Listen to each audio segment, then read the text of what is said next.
pasca pengesahan. Pada pagi hari ini akan segera dimulai. Assalamualaikum warahmatullahi wabarakatuh. Om Swastiastu, Salam Namo Buddhaya, salam sejahtera untuk kita semua. Hormat Ketua Program Studi Magister Hukum Bisnis dan Kenegaraan Fakultas Hukum Universitas Gadjah Mada yang hari ini diwakili oleh Sekretaris Prodi Magister Hukum Bisnis dan Kenegaraan Fakultas Hukum Universitas Gadjah Mada, yaitu Bapak Dr. Toto Dwi Dwiantoro SHM.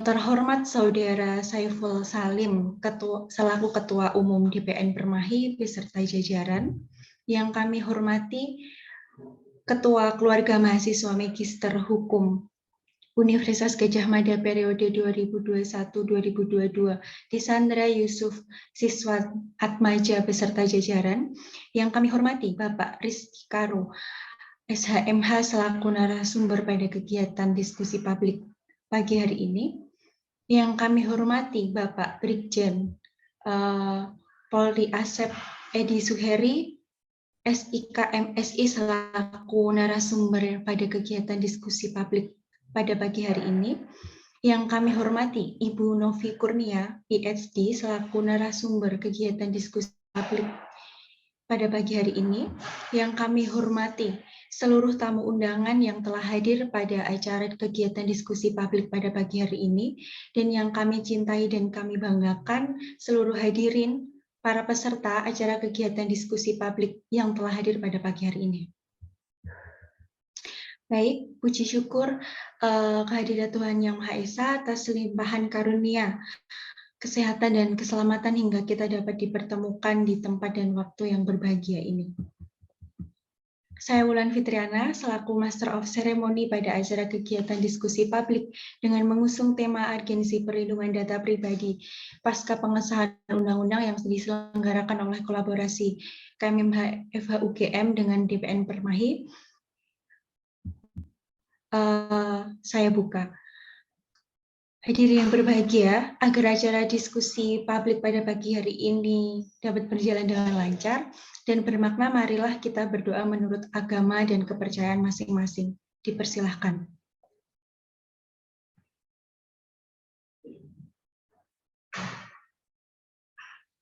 Baik, dicukupkan. Semoga acara pada pagi hari ini diberikan kelancaran dan kesuksesan. Amin.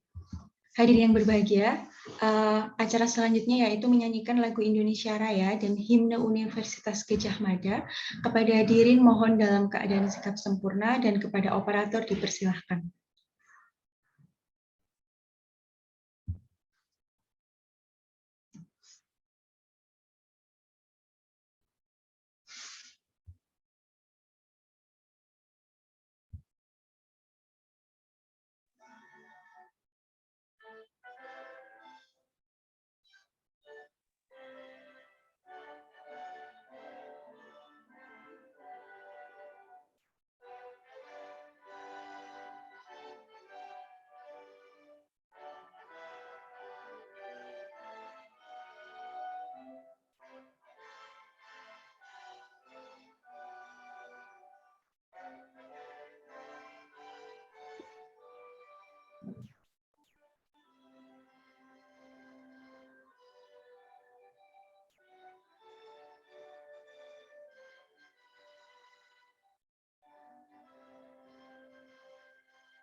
Baik, terima kasih. Rekan-rekan yang saya hormati, acara selanjutnya adalah sambutan. Sambutan disampaikan BN Permai. Kami persilahkan.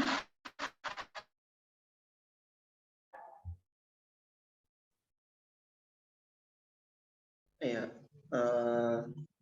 apakah saudara moderator mendengar suara saya? Ya, terdengar jelas. Oke, baik. Dengan mengucapkan Bismillahirrahmanirrahim. Assalamualaikum warahmatullahi wabarakatuh. Salam, salam sejahtera kita sekalian. Marilah kita panjatkan puji serta syukur ya kehadirat Tuhan yang Maha Kuasa karena atas nikmat kesehatan dan nikmat kesempatan dari Sang Kuasa sehingga kita bisa kesempatan yang menurut saya sangat ini akan sangat bermanfaat bagi bertemu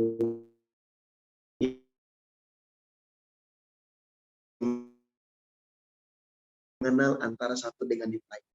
Yang artinya kami dari DPN Permai sangat berterima kasih kepada teman-teman KMMH FHUGM dan para narasumber beserta para peserta.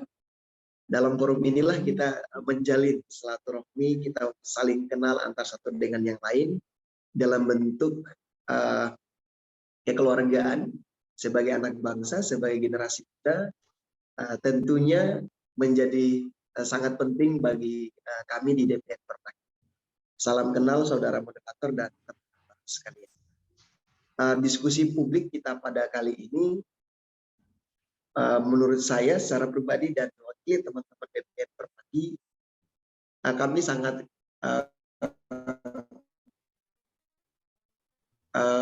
konsisten ya. Kami sangat konsisten terhadap melihat fenomena hukum yang terjadi di Indonesia.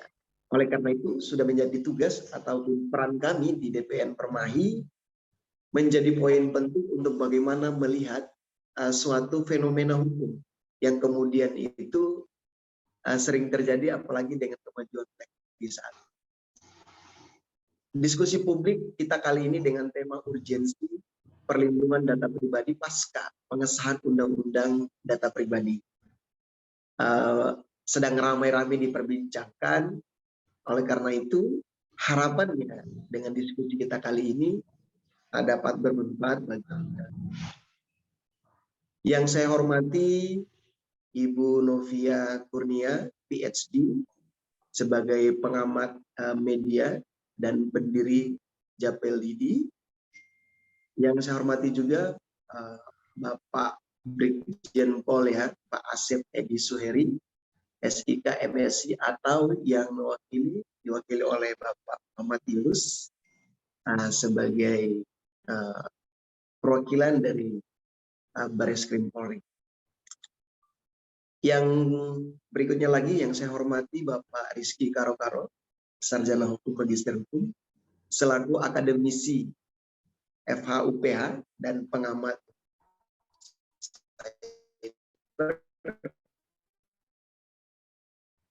kawan saya. Semasa saya berproses di Jogja, alhamdulillah ketika di Jakarta pun kami bersama-sama, yaitu Mas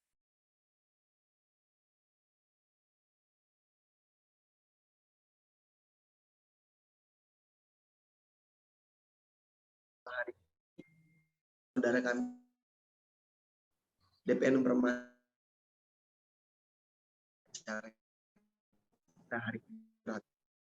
hari ini beliau mendampingi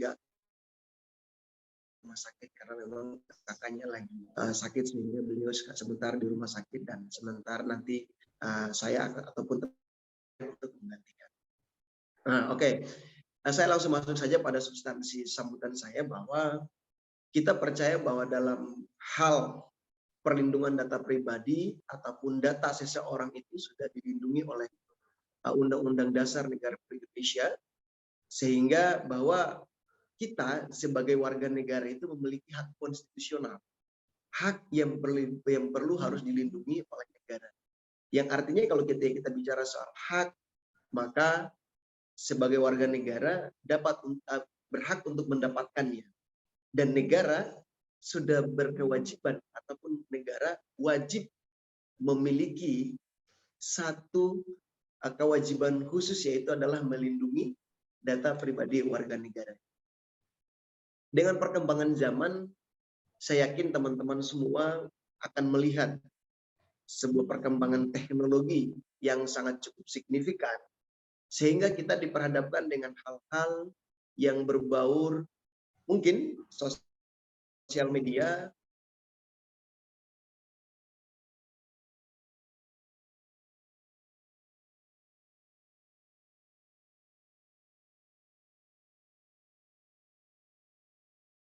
jadi poin penting suatu bentuk inovasi teknologi informasi yang memang sekarang ini mampu melakukan pengumpulan, penyimpanan, terus pembagian serta menganalisis data.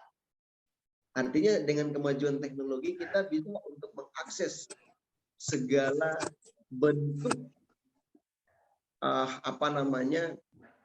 hal-hal yang bersifat privacy, begitu. Oleh sebab itu harapannya teman-teman semua dengan melihat fenomena teknologi kita hari ini, yaitu dalam berkaitan dengan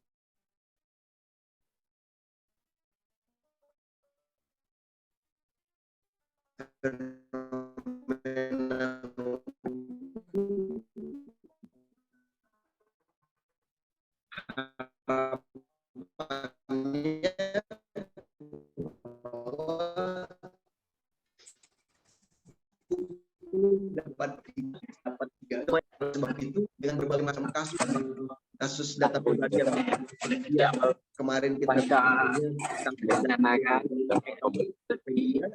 yang bocor kurang lebih 91 juta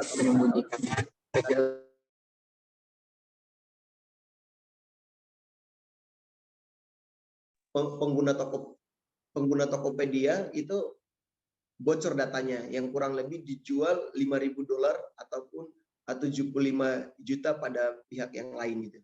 Yang kedua yang perlu saya sampaikan bahwa pada awal September 2019 lalu itu konsumen dari anak perusahaan Lion Air, PT Melindo Air, itu juga datanya bocor. Yang ketiga, kemarin kita lihat ada data yang bocor di beberapa rumah sakit ketika masa pandemi, dan yang paling terakhir yang lagi ramai itu adalah Biorka. Kasus-kasus yang seperti ini menurut saya bahwa untuk mengkonstruksikan pemahaman kita untuk melihat suatu fenomena hukum atau melihat suatu fenomena sosial yang kemudian ada kaitannya dengan hukum, maka perlu kiranya untuk hukum itu berperan lebih cepat. Hukum itu kalau dalam teori hukum progresif itu, hukum itu harus mengikuti perkembangan zaman. Jangan sampai hukum itu dia tertinggal. Gitu. Nah, oleh karena itu ketika pasca urgensi apakah urgensi setelah pasca pengesahan undang-undang data pribadi ini kira-kira seperti apa? Apakah undang-undangnya sudah efektif atau belum? Nah, oleh karena itu nanti sebentar kita melihat para pembicara yang hebat hari ini yang telah mendampingi kita, yang nanti akan memberikan materi-materinya, yang pastinya mereka ini adalah orang-orang yang cukup cakap pada bidangnya. Ada akademisi hukum, ada pengamat cyber, begitu juga ada dari perwakilan penegak hukum. Semoga diskusi kita pada kali ini dapat bermanfaat ya untuk teman-teman sekalian. Terima kasih. Saya akhiri sambutan saya. Billahi taufiq wal hidayah. Wassalamualaikum warahmatullahi wabarakatuh. Selamat menikmati dan salam intelektual semuanya. Saya kembalikan saudara-saudara. Baik, terima kasih saudara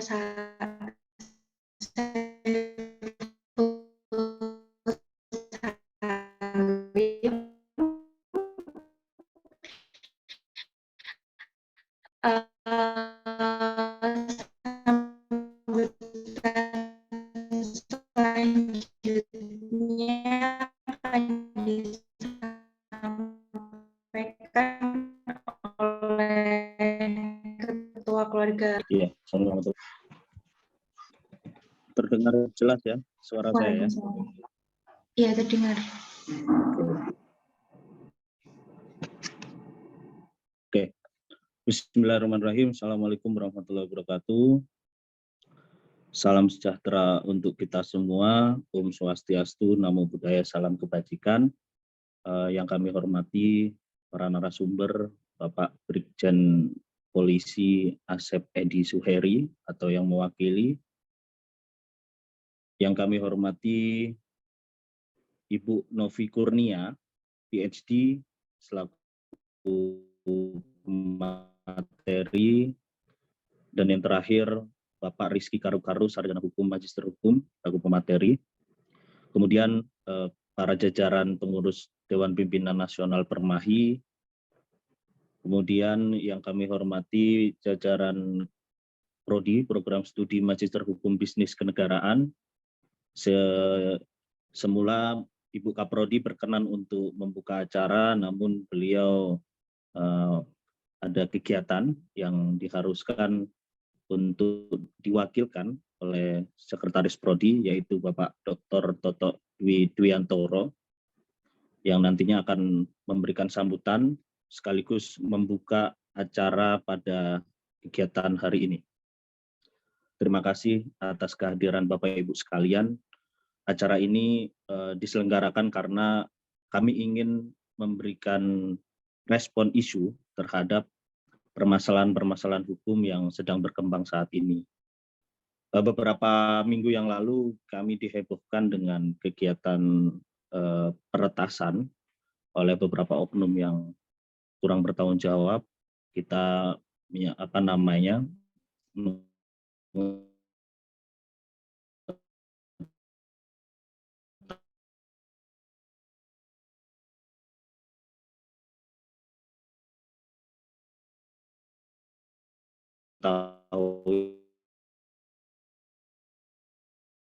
hal ini bahkan Tuhannya atau isu sangat penting dan isu yang menurut kami perlu untuk disikapi lebih lanjut.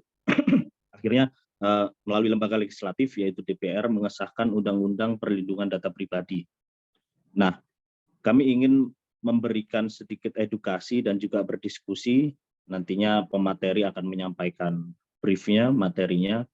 Harapannya kami mengetahui seberapa jauh undang-undang ini dapat melindungi privasi kita, dapat melindungi data pribadi kita. Oleh karena itu, kami menghadirkan para praktisi dan juga APH sekaligus ya, aparat penegak hukum, dalam hal ini Barreskrim Polri, melalui Direktorat Tindak Pidana Cyber yang akan diwakili oleh Bapak AKBP Muhammad Yunus, dan juga para praktisi hukum, Bapak Rizky Karu-Karu, dan penggiat media sosial. Bagaimana cara kita memprivasi data pribadi kita supaya data pribadi kita tidak disalahgunakan. Minimal kita memprivasi data-data supaya kita tidak ceroboh melakukan penyebarluasan data pribadi kita secara mandiri. Kegiatan ini berkolaborasi dengan Dewan Pimpinan Nasional Permahi. Harapannya kerjasama ini, diskusi ini dapat disebarluaskan kepada masyarakat umum untuk dapat kami berikan kajian pada mereka, kepada masyarakat umum untuk dapat aware terhadap kepentingan data pribadi kita. Mudah-mudahan diskusi kita kali ini dapat memberikan pencerahan, dapat memberikan wawasan untuk kita dalam hal melindungi data pribadi kita masing-masing. Sekian dan terima kasih. Mohon maaf apabila terdapat beberapa kesalahan dalam teknis maupun penyelenggara. Kembalikan ke MC. Baik, terima kasih Saudara Yusuf atas sambutannya. Acara selanjutnya adalah sambutan Ketua Program Studi Magister Hukum Bisnis dan Kenegaraan yang kali ini akan diwakilkan oleh Sekretaris Program Studi Magister Hukum Bisnis dan Kenegaraan Fakultas Hukum Universitas Gadjah Mada, yaitu Dr. Toto Dwi Dwiantoro, SHMH LLM, yang akan sekaligus membuka acara diskusi publik pada pagi hari ini. Kepada Bapak Toto, dipersilahkan. Baik, terima kasih Mbak Wulan. Assalamualaikum warahmatullahi wabarakatuh. Selamat pagi, salam sejahtera, shalom, om swastiastu, nama budaya, salam kebajikan. Yang terhormat Ibu dan Bapak pembicara, Ibu Novi Kurnia PhD, Bapak Brigjen Polisi Asep Suheri atau yang mewakili, kemudian Bapak Rizky Karo-Karo, SHMH, yang terhormat teman-teman dari KMMH dan juga teman-teman dari DPN Permahi. Yang terhormat pula teman-teman hadirin peserta diskusi publik di pagi ini. Saya selaku Sekretaris Prodi Magister Hukum Bisnis dan Kenegaraan pertama-tama menyampaikan izin dan permohonan maaf dari Ibu Kaprodi yang kebetulan hari ini beliau tidak bisa dan mewakilkan kepada kami untuk memberikan sambutan dan sekaligus membuka. Yang kedua, acara-acara seperti ini yang diselenggarakan terutama oleh teman-teman dari KMMH, oleh Mas Yusuf dan kawan-kawan, ini kami sangat mengapresiasi. Sekali lagi ini merupakan satu bentuk kontribusi positif dan dengan bagaimana menyikapi isu-isu hukum aktual. Dan sejauh ini memang apa yang sudah dikerjakan oleh teman-teman KMMH ini cukup positif dan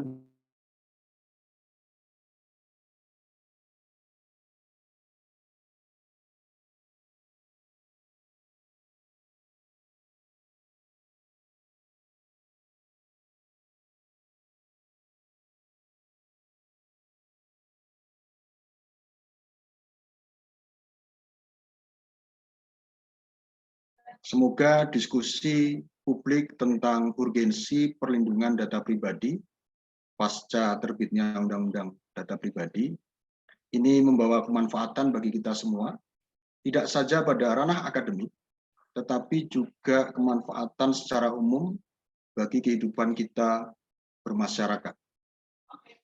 Untuk itu, izinkan saya membuka acara diskusi publik pagi ini dengan membaca Bismillah, Bismillahirrahmanirrahim.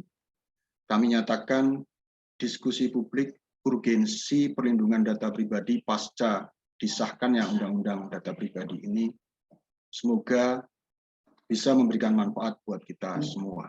Terima kasih. Wassalamualaikum warahmatullahi wabarakatuh. Waalaikumsalam warahmatullahi wabarakatuh. Baik, terima kasih Bapak Dr. Toto atas sambutan yang telah diberikan. Hadirin sekalian, kita akan memasuki pada acara inti dari diskusi publik pada pagi hari ini. Sebelumnya itu saya akan memperkenalkan moderator. Sebelumnya tadi beliau sudah memperkenalkan diri ya, sekaligus membuka acara juga, yaitu Saudara Salim. Dan sebelum acara saya serahkan kepada moderator, diinformasikan kepada seluruh peserta bahwa pembagian e-sertifikat akan dibagikan melalui link Google Form di room chat Zoom Meeting 10 menit sebelum acara ditutup. Dan untuk acara selanjutnya, saya serahkan kepada moderator untuk memandu acara diskusi publik pada pagi hari ini. Kepada Saudara Salim, dipersilahkan. Iya, Bismillahirrahmanirrahim. Assalamualaikum warahmatullahi wabarakatuh. Halo rekan-rekan sekalian. Saya kira kalau pagi-pagi begini pasti masih semangat ya untuk mengikuti kegiatan kita kali ini. Kegiatan yang sangat cukup luar biasa yang nantinya akan ditemani oleh para pembicara yang memiliki kompetensi pada bidangnya mereka masing-masing. Untuk pembicara pertama akan diwakilkan oleh Bapak Brigjen Pol Edi Suheri, atau yang mewakili ya, mohon maaf, atau yang mewakili yaitu Bapak Muhammad Yunus Saputra SIK MSc IT. Beliau adalah salah satu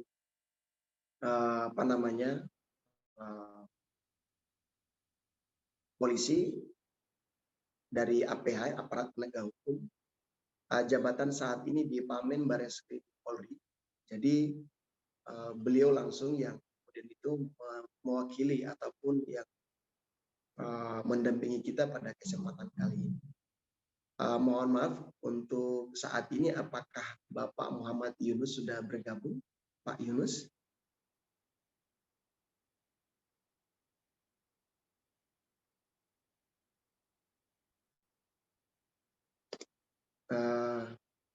Sekali lagi, apakah Pak Muhammad Yunus sudah bergabung?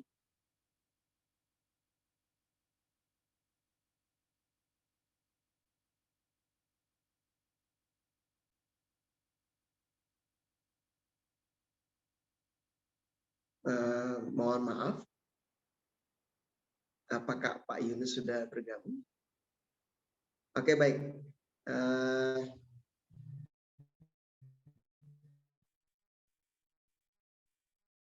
Mungkin pada kesempatan kita kali mungkin lagi apel. Oleh karena itu, saya akan mengundang pembicara yang kedua dari Bapak Rizky Karo-Karo, Sarjana Hukum Magister Hukum, penggiat hukum cyber dan dosen pada Universitas FH UPH ya. Kepada Bapak Rizky, apakah sudah bergabung? Halo, Mas Saiful. Oke, terima kasih banyak Pak Rizky Karo-Karo. Semoga sehat selalu ya Pak Rizky ya. Oke. Ya, terima kasih banyak atas kehadirannya Bapak. Kami doakan yang terbaik buat Bapak untuk selalu sehat, dan harapan kami pada kesempatan kali ini, mungkin sekiranya Bapak memberikan kami sedikit gambaran terkait dengan urgensi perlindungan data pribadi setelah pasca Undang-Undang Data Pribadi itu disahkan. Orang akan mungkin bertanya-tanya kita pada kesempatan kali ini, kenapa sangat penting gitu, kenapa data pribadi itu harus diatur kan seperti itu. Oleh sebab itu mungkin pada kesempatan kali ini kita akan langsung mendengar langsung dari Bapak Rizky Karo-Karo untuk memberikan materinya kepada Bapak Rizky. Kami persilahkan.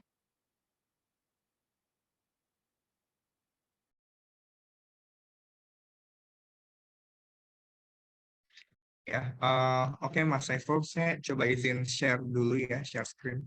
Mas Saiful, apakah kedengaran suara saya? Iya, terdengar Pak, terdengar. Oke, ya.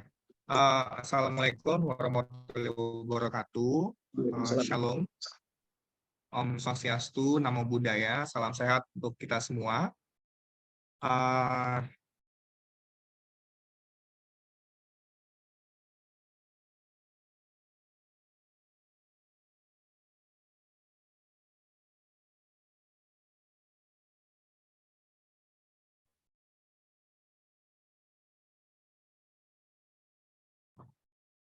Uh, halo, cek.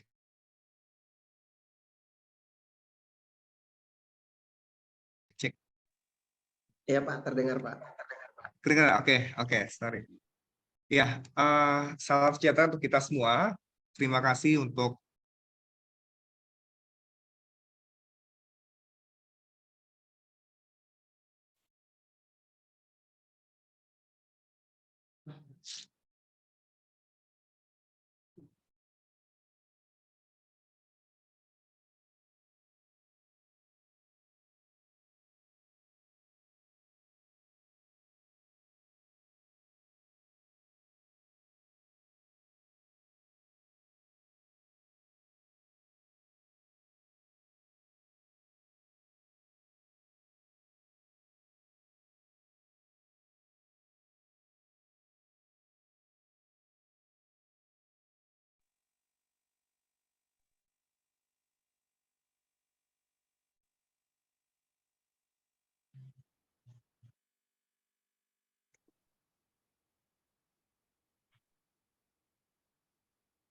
Mohon maaf teman-teman sekalian, mungkin halo, selamat pagi semuanya. Sorry, saya terputus. Kedengaran ya, Mas Saiful? Oke. Ya, sudah terdengar. Tadi sempat tidak terdengar, Pak. Iya, oke. Ya, salam sehat untuk kita semua. Salam hormat untuk Ibu Novi, Bapak Dir Siber, ataupun yang mewakili. Salam hormat untuk teman-teman mahasiswa dan Pak dosen saya dulu, Mas Koko. Salam sehat, Mas. Saya izin share screen dan salam kenal Bapak Ibu semuanya. Saya Rizky Karo, akademisi dan ya bisa dibilang lagi menekuni gitu ya, lagi menekuni topik tentang hukum cyber dan spesifiknya adalah tentang privacy data protection. Nah, ini share screen saya mengambil judul adalah pelindungan data pribadi, peran kita bersama. Ini bukan typo gitu ya, karena di nomenklatur undang-undang pelindungan data pribadi itu tidak menggunakan R. Karena kalau diskusi dari teman-teman di kebahasaan gitu ya, R ini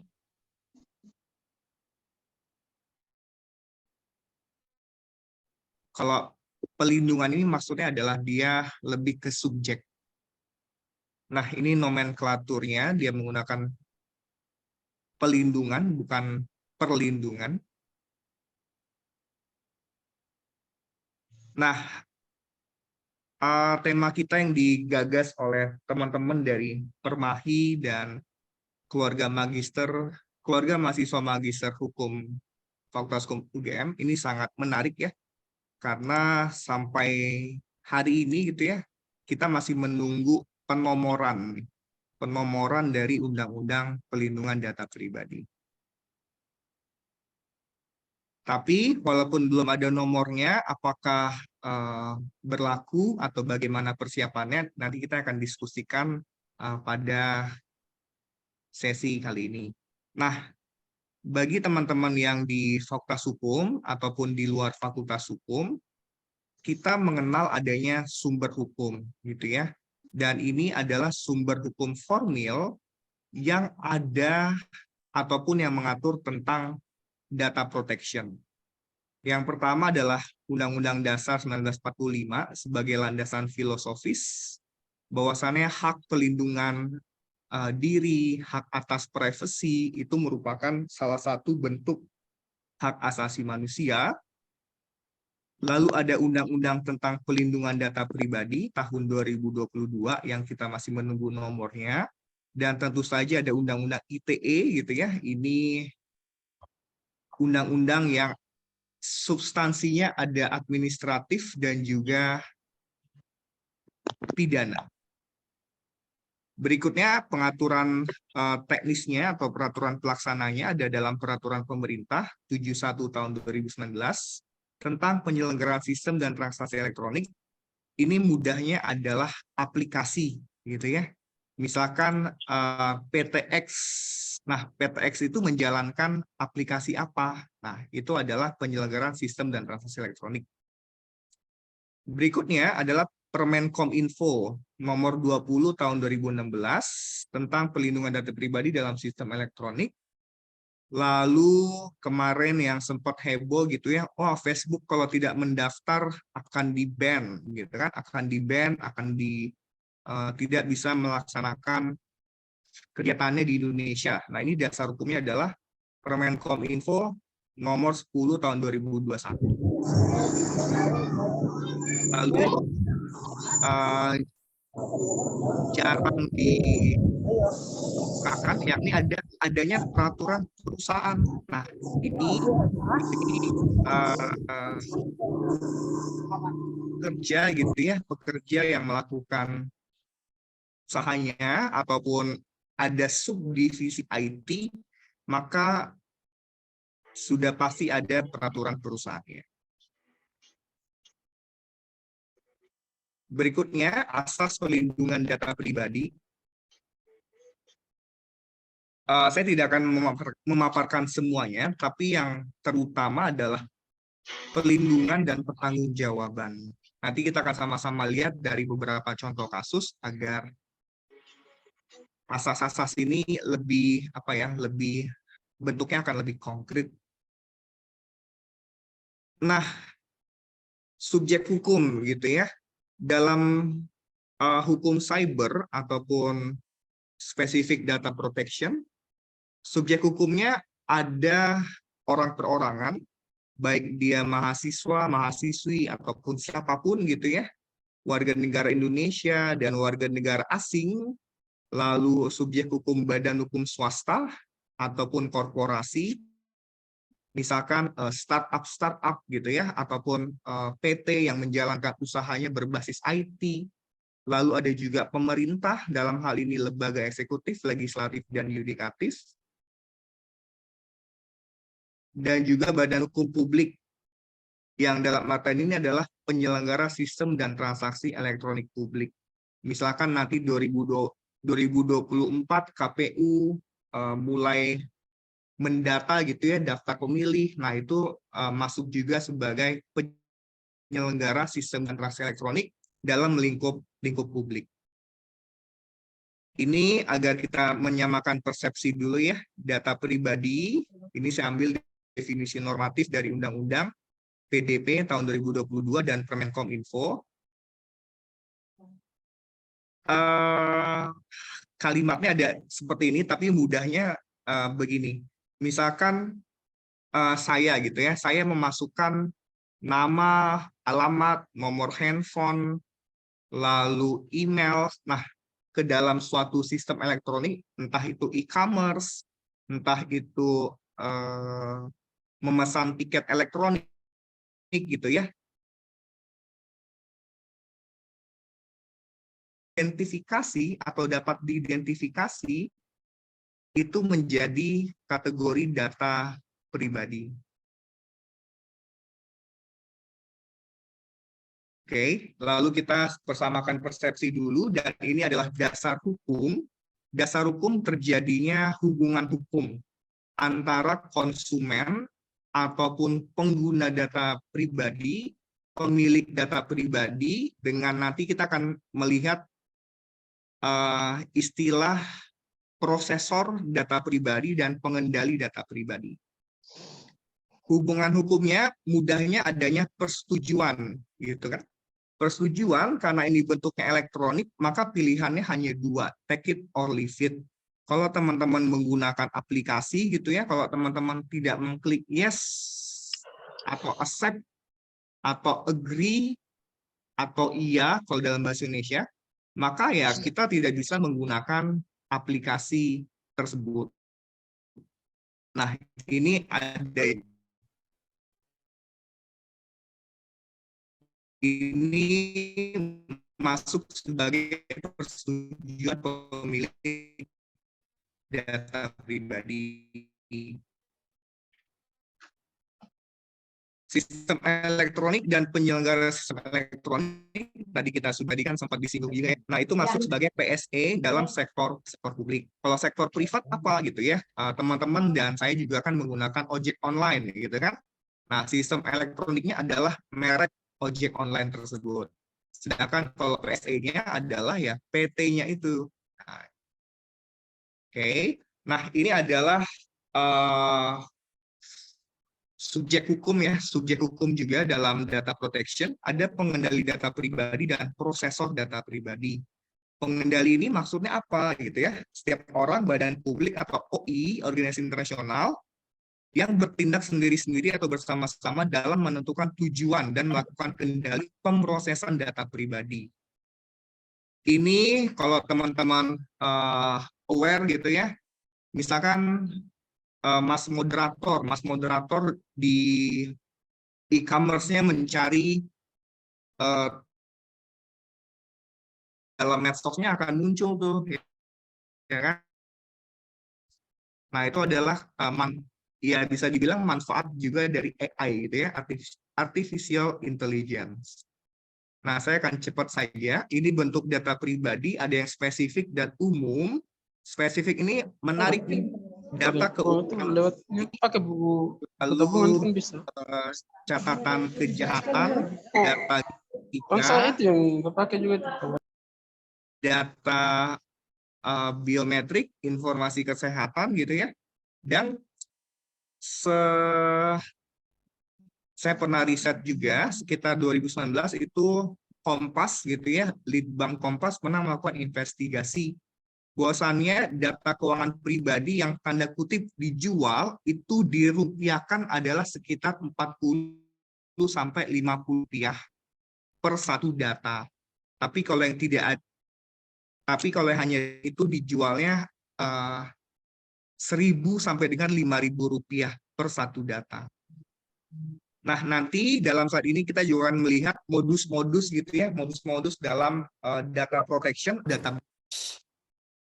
Nah, ini pengaturan yang baru yang ada di Undang-Undang PDP, ada perolehan, pengumpulan, analisis, penyimpanan, penampilan, dan pengumuman.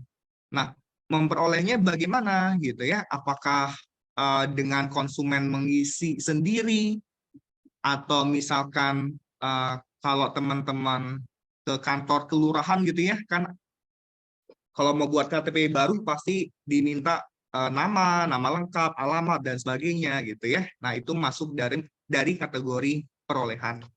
Lalu pengumpulan, pengolahan, penganalisisan, penyimpanan, penampilan, dan pengumuman, ini menjadi satu bagian dari suatu pemrosesan data pribadi. Apakah tujuannya untuk bantuan sosial gitu ya kalau dalam lingkup publik, atau tujuannya dalam bentuk ingin tahu nih, misalkan barang ini pembelinya di kategori milenial gitu kan. Nah, itu juga bisa menjadi sebagai analisis setelah data pribadi itu terkumpul. Ini hak-haknya gitu ya. Kalau teman-teman yang di Fakultas Hukum tentu telah belajar definisi hak gitu kan. Intinya kan kepentingan yang timbul setelah menjalankan kewajiban. Ini kalau dalam Permenkominfo ada 1, 2, 3, 4, 5 hak gitu ya.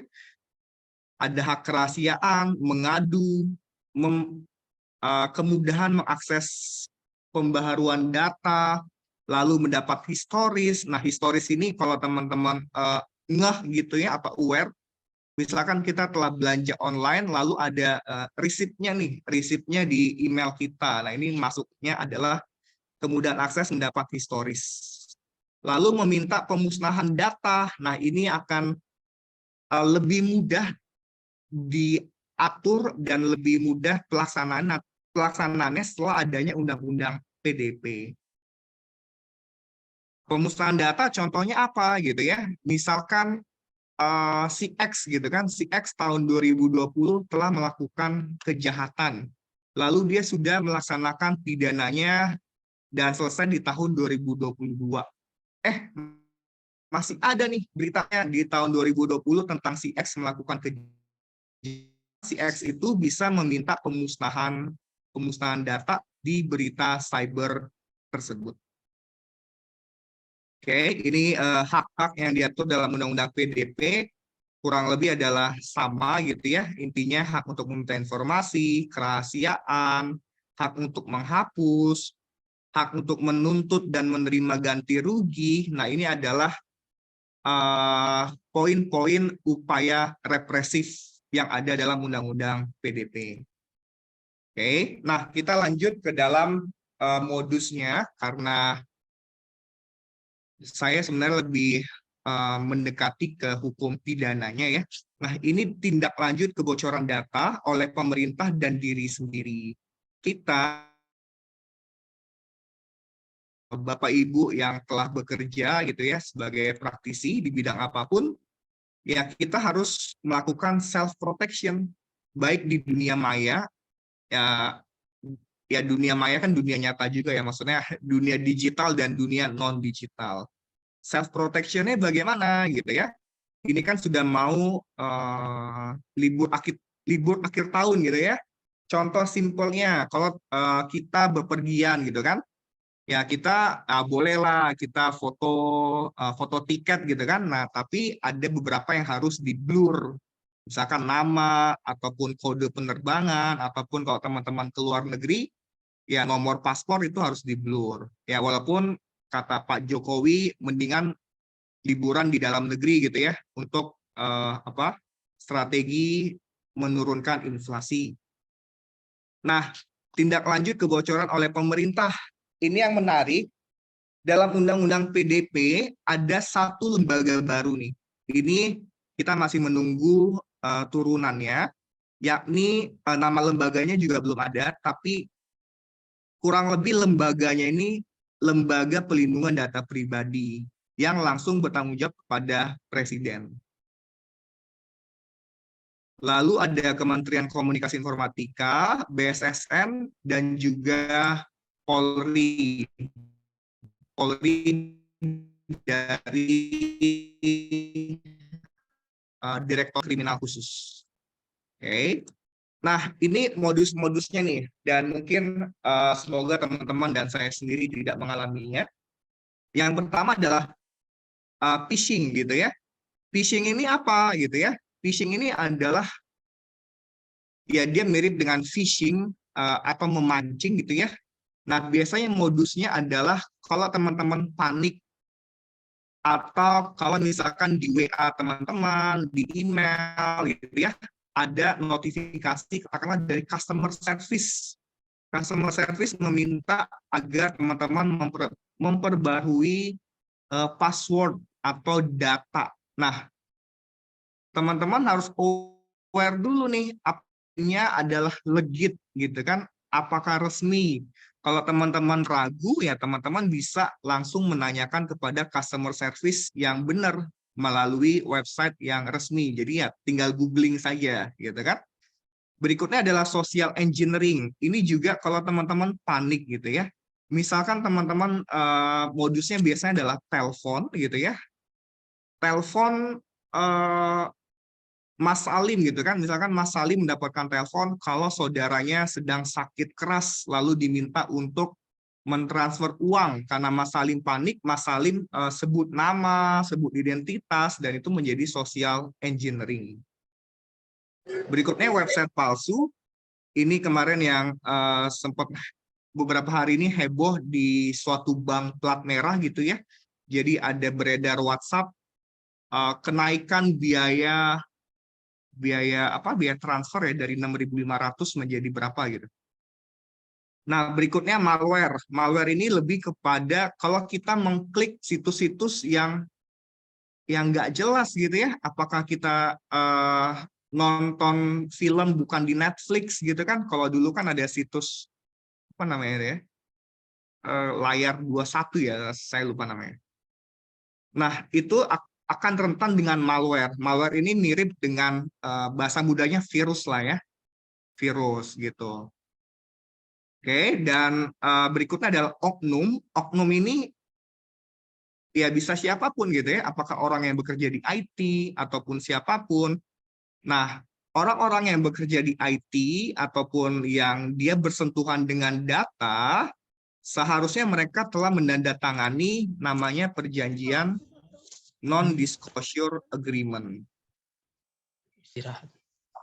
Nah, perjanjian ini atau perjanjian kerahasiaan. Nah, ini sebaiknya sudah mulai harus ada nih.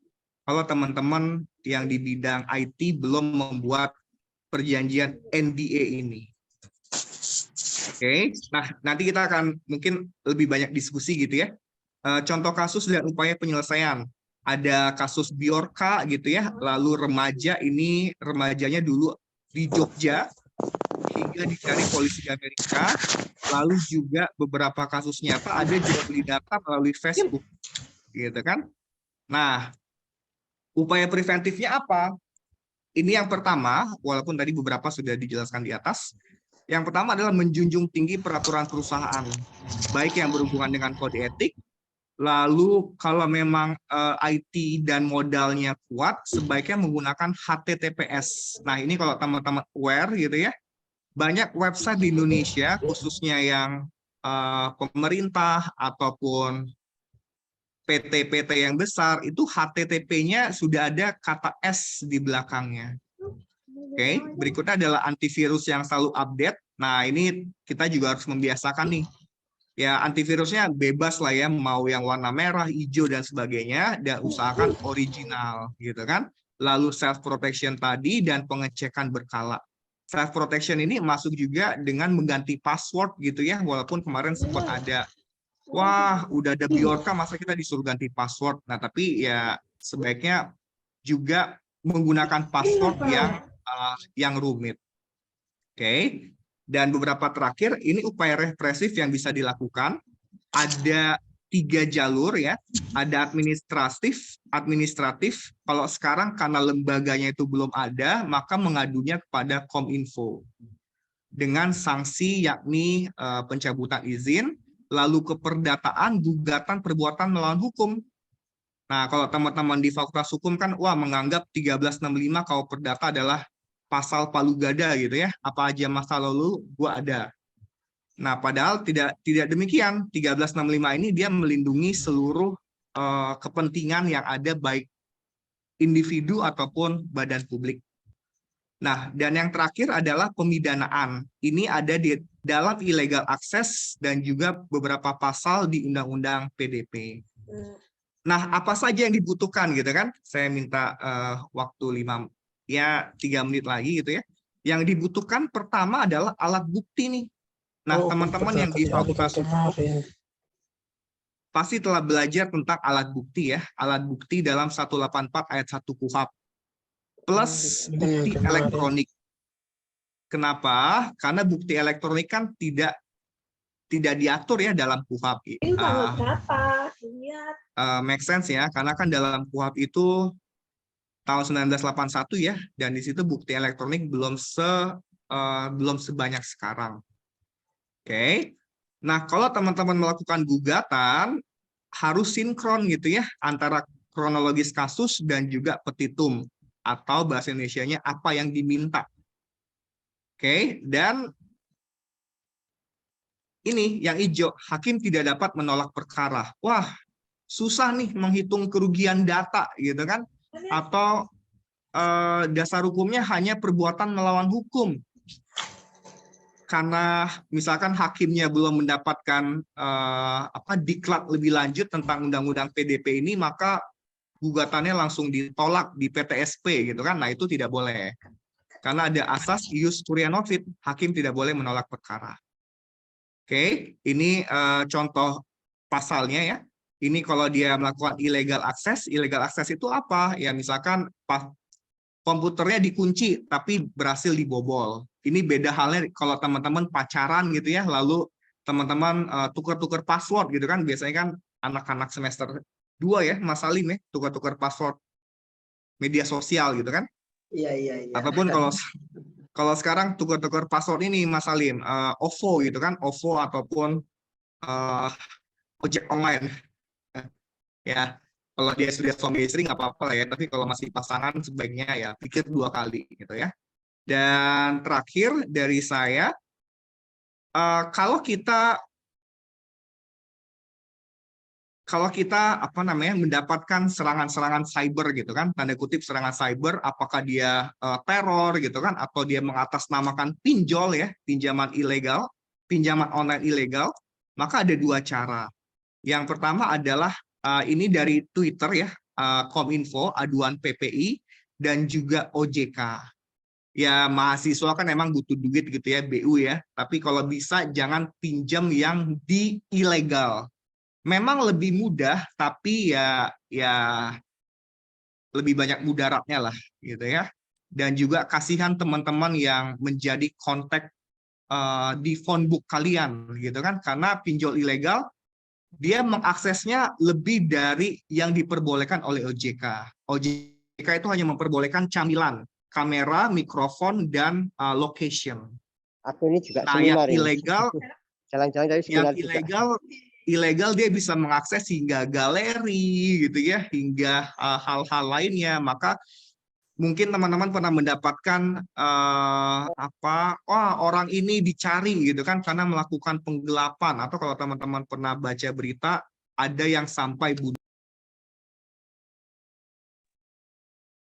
Dan ada yang sampai bunuh diri, dan itu merupakan salah satu efek buruk dari pemanfaatan teknologi.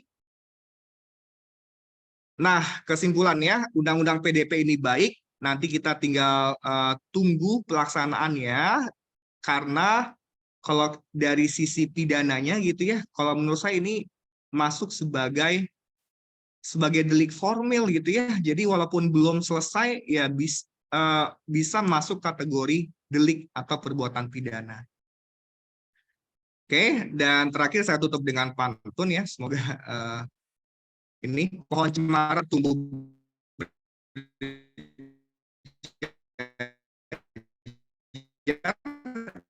jalan setapak menuju. Demikian saya kembalikan ke Mas Ali dan kawan-kawan. Thank you. Iya, terima kasih Pak Rizky Karotaro telah memberikan materinya. Ini sudah sangat cukup luar biasa ya, Pak Rizky menyampaikan materi terkait dengan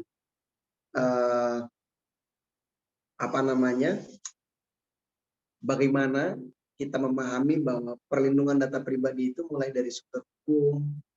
Adapun tadi yang menarik adalah asas-asas hukumnya, ada subjek hukum. Terus beliau masuk pada substansi kasus, itu adalah modus pembobolan, mulai dari phishing, social engineer, terus malware dan lain sebagainya.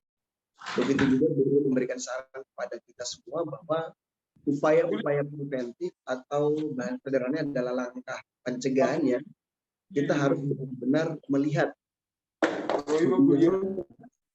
untuk mengakses dunia internet ataupun sosial media. Kita jangan rumit dengan hal-hal yang kemudian itu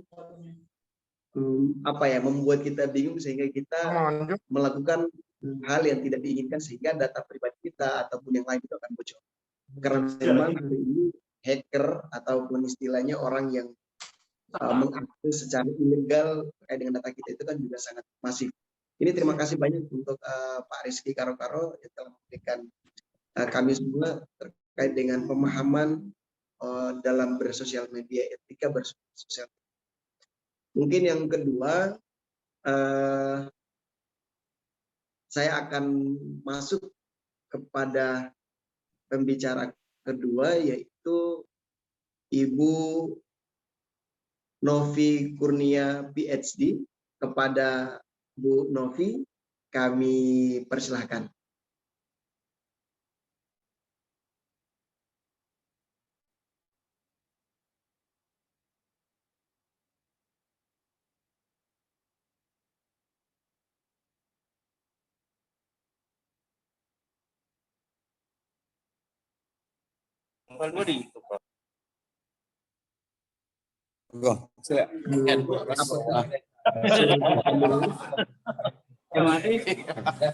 Biasa lah.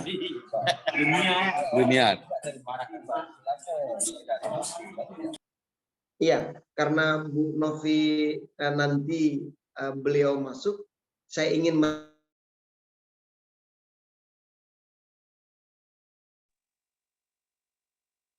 menambahkan sedikit, ada yang terlupakan tadi, bahwa ternyata pelindungan data pribadi maksud kami, itu tidak hanya saja ya pada posisi dunia digital saja tidak. Tapi ternyata pelindungan data pribadi juga mengatur soal dunia yang nyata, yang offline gitu, yang seringkali kita mendengar kasus penjualan nomor handphone di counter pulsa ya. Dulu kan kita masih sering beli pulsa di counter, sekarang mungkin kita bisa menggunakan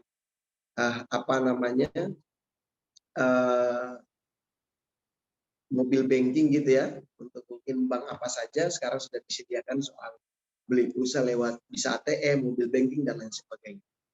Terus ada data-data rumah sakit, bahkan data yang bocor dari Dukcapil juga ada.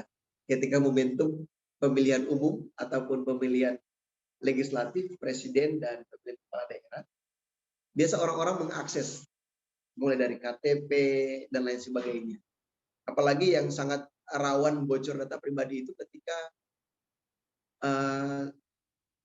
calon DPD RI ya, yang independen itu dia harus dibuktikan melalui survei atau melalui KTP yang kemudian itu menjadi salah satu syarat untuk lolos atau tidaknya dalam verifikasi faktual untuk sebagai calon DPD RI. Oleh sebab itu harapannya bahwa kita juga harus melihat terkait dengan pengaturan baru yang seharusnya dilindungi data pribadi kita, salah satu adalah KTP. Mungkin KTP ini sangat penting juga bagi kita semua, karena dengan KTP kita akan pasti ya kriminal akan terjadi di mana-mana gitu. Dengan bocornya data pribadi kita, kalau dalam skala internasional mungkin kalau kita melihat di skala internasional bisa akses data pribadi kita mulai mungkin analis keamanan, pertumbuhan ekonomi dan lain sebagainya. Mungkin itu sedikit pengantar dari saya, menunggu Ibu Novi Kurnia untuk menyampaikan materinya. Oh ya, sudah bergabung ya Bu.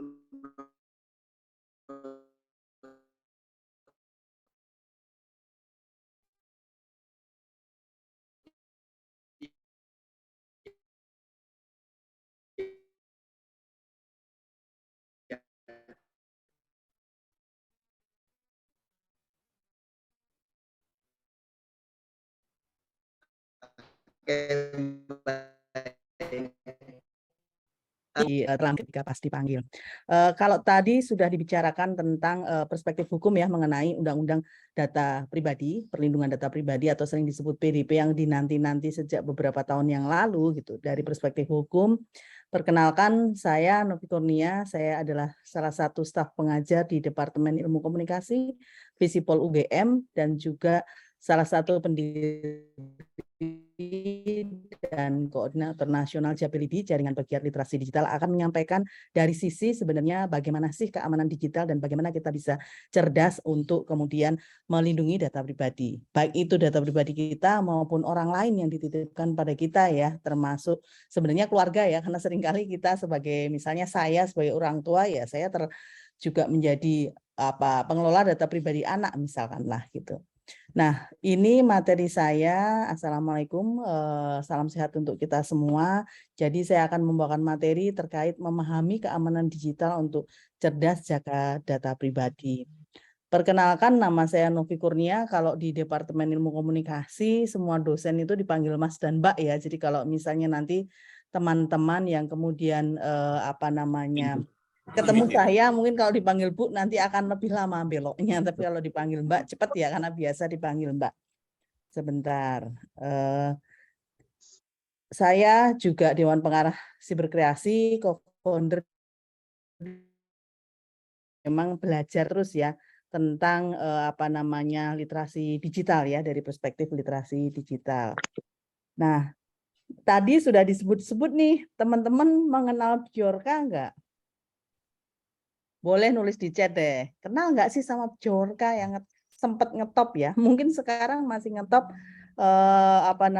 dan masih ada di berbagai macam. Kenalnya di mana? Sempat ketemu. Kenalnya di Twitter kali ya. Kenalnya di berita.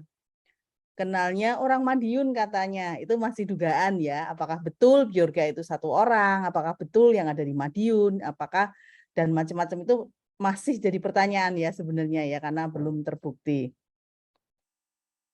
Oke, kenal tapi belum terlihat orangnya. Ya oke, jadi rata-rata kenal namanya gitu ya, belum pernah. Dan kita tahu Bjorka juga gambarnya itu muncul ya di mana-mana gitu ya, dengan versi yang lebih banyak ditemukan seperti ini.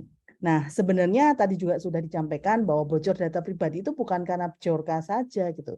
Banyak kasus kebocoran data pribadi yang itu berasal dari orang lain gitu, atau sebenarnya nggak sengaja itu berasal dari kita sendiri, kita yang tidak kemudian hati-hati gitu menjaga data pribadi kita. Jadi ada banyak proses gitu ya, data bisa kemudian menjadi bocor. Nah, kalau dari data-data yang bocor gitu ya, ada banyak kasus. Tadi beberapa sudah disebutkan, tapi yang terakhir ini ada data IndiHome, data PLN, data SIM, kemudian juga data KPU, kemudian juga ada lagi data dari Facebook, data BPJS, data BRI Live, data IHEK, KPAI, Bank Jatim, dan Polri.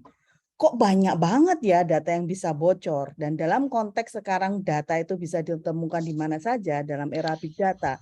Data itu adalah new oil atau minyak baru, karena tadi juga sudah dijelaskan data bisa diperjualbelikan gitu, dari yang harganya murah sampai mahal, dan tentu saja bisa digunakan secara tidak baik oleh orang yang menyebarkan maupun membelinya. Nah, kenapa tadi saya bilang bahwa ini bukan Bjorka saja, tapi juga bisa dari keteledoran pengelola data, termasuk kita perseorangan. Pengelola data kan bisa tadi dalam konteks pemerintah, organisasi swasta gitu ya, baik itu yang nasional maupun internasional. Kayaknya ada data yang bocor, mohon bantuannya admin. Ada suara yang bocor. Nah, ini bukan data yang bocor, suara yang bocor gitu ya. Itu tidak mengganggu gitu.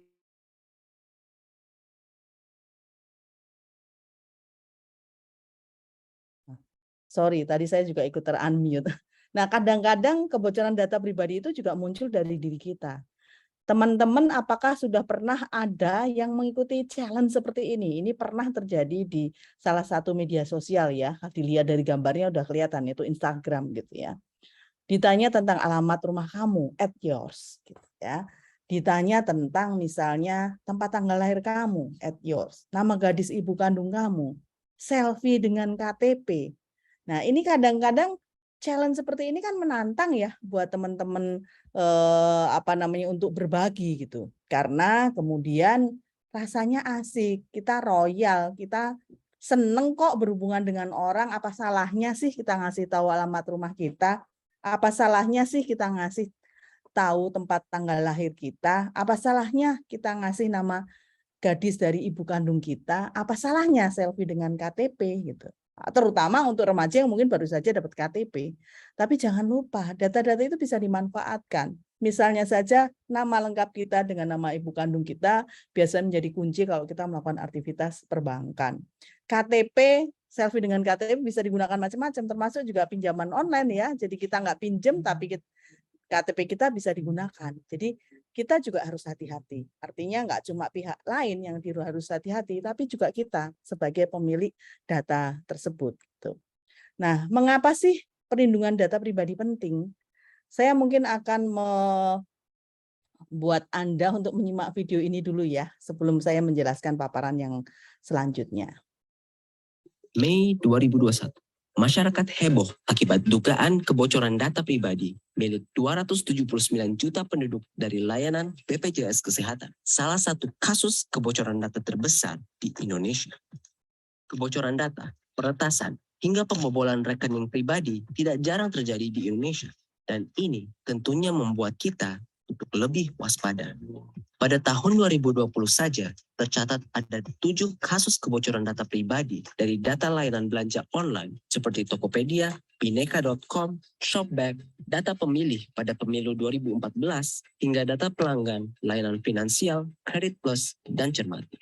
Namun, sebenarnya apa sih yang dimaksud dengan data pribadi? Kenapa harus kita jaga? Dan apa resiko terbesar bila data pribadi kita bocor?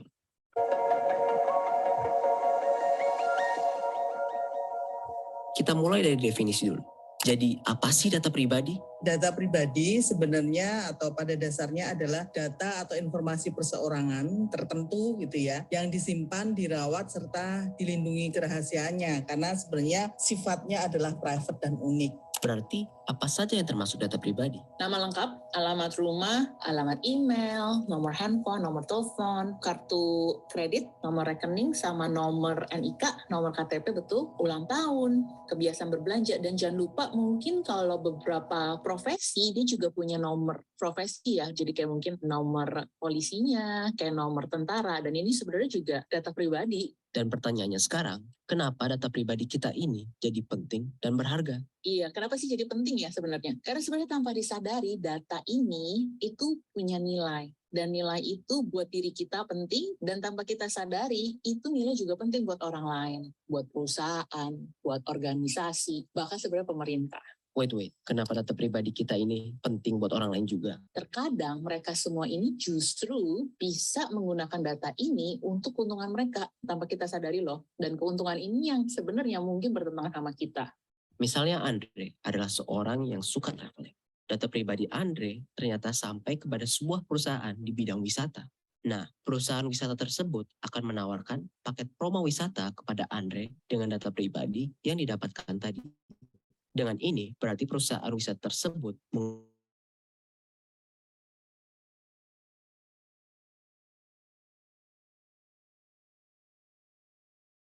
paling serem kan kalau akhirnya dia mendapat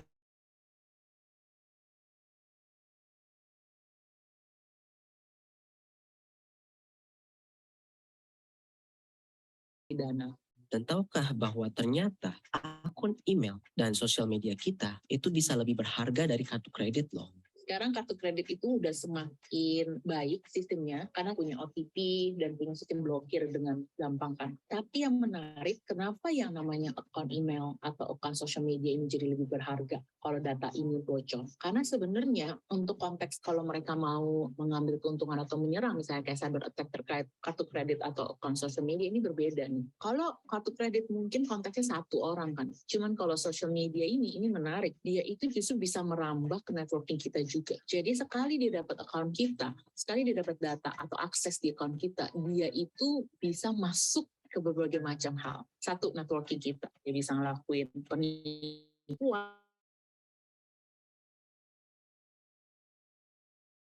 data.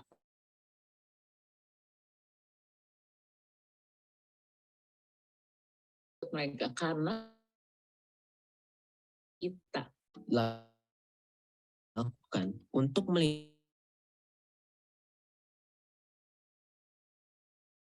cara untuk kemudian melakukan pelindungan data pribadi. Misalnya saja dimulai dari menggunakan password atau sandi yang kuat. Kadang-kadang kita kan pengen sandi itu yang gampang dihafal gitu ya. Bisa